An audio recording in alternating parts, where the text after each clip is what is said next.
వరుసబట్టి గోల్మాల్ దింపుట్ల కాంగ్రెస్ను మించినోళ్ళు లేడు, అబద్ధాలు చెప్పుట్ల కాంగ్రెస్ను మించినోళ్ళు లేడు. ఎన్ని చెప్పిరి ఇక్కడ ఉన్నోళ్ళు జాలరని ఉన్న గాంధీలు లేని గాంధీలు డూప్లికేట్ గాంధీలు అంతా ఢిల్లీకి కూడా దిగిరి, చప్పట్లు కొట్టి డాన్సులు చేసి స్టేజీల మీద. ఒకటి చెప్పిండ్రా, బ్రహ్మాండమైనటువంటి ఇరిగేషన్ ప్రాజెక్టు కంప్లీట్ చేసుకున్నాం. 3.5 లక్షల టన్నుల వడ్లు పండించే స్థాయికి తెలంగాణను తీసుకొని పోయినాం. వరంగల్ గడ్డ కోసం, ఇదే జిల్లా కోసం పెండింగ్లో ఉన్న దేవాదుల ప్రాజెక్టును కంప్లీట్ చేసి ఈ గడ్డకు నీళ్లు తెచ్చుకున్నాం. 3 ఏళ్లలో కాళేశ్వరం ప్రాజెక్టు కట్టుకున్నాం. వాగుల మీద వంకల మీద చెక్ డ్యాములు కట్టుకున్నాం. మిషన్ కాకతీయ పేరు మీద చెరువులన్నిటి పూడికలు తీసుకున్నాం. ఒక అద్భుతమైన తెలంగాణను తయారు చేసుకున్నాం. పడావు భూములన్నీ పంట పొలాలుగా మార్చుకున్నాం.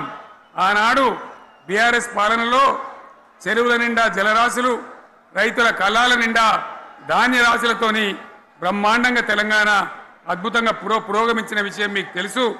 పంజాబ్ను తలదన్నే పంటలు పండించిన విషయం కూడా మీ అందరికీ తెలుసు అని నేను మనవి చేస్తా ఉన్నా. రైతు కష్టమేందో నాకు తెలుసు, నేను స్వయంగా రైతును కాబట్టి రైతాంగాన్ని కడుపులో పెట్టి చూసుకున్నాం. మీ అందరికి ఒక మాట చెప్తా ఉన్నా, ఈ దేశంలో షేర్షా సూరి అని ఒక రాజు ఉండే, ఆయన కాలంలోనే రెవెన్యూ సంస్కరణలు తెచ్చినారు. నేను చెప్పే మాట మంచి వినాలి మీరు.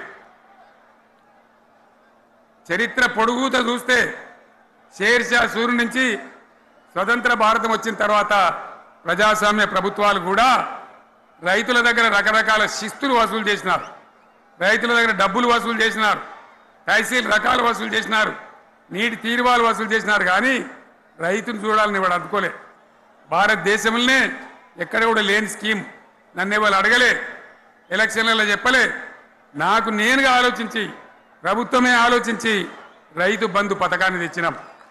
చాలా బ్రహ్మాండంగా రైతు బంధు పథకాన్ని అమలు చేసినాం.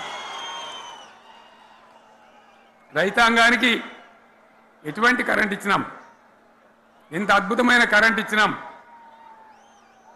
ఆంధ్ర వలసవాద ముఖ్యమంత్రులు ఏం మాటలు మాట్లాడినారు, తెలంగాణ వస్తే కారు చీకట్లు అవుతాయి, మీకు కరెంటే రాదు, మీకు పంటలు పండియే రాదని చెప్తే వాళ్ళ నోర్లు మోయించేలాగా ఉత్తమమైనటువంటి ట్రాన్స్ఫార్మర్ కావాలన్నటువంటి, మోటార్లు కావాలన్నటువంటి నాణ్యమైన కరెంటును 24 గంటలు సప్లై చేసినాం.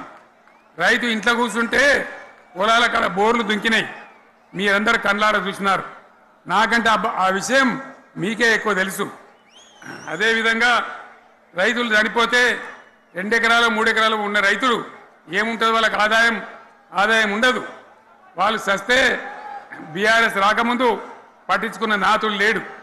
అదే బీఆర్ఎస్ వచ్చిన తర్వాత రైతు బీమా ఇచ్చి వాళ్ళు చనిపోయినాక 8 రోజుల్లోనే వాళ్లకు రైతు బీమా అందే విధంగా ఆనాడు చర్యలు తీసుకున్నాం.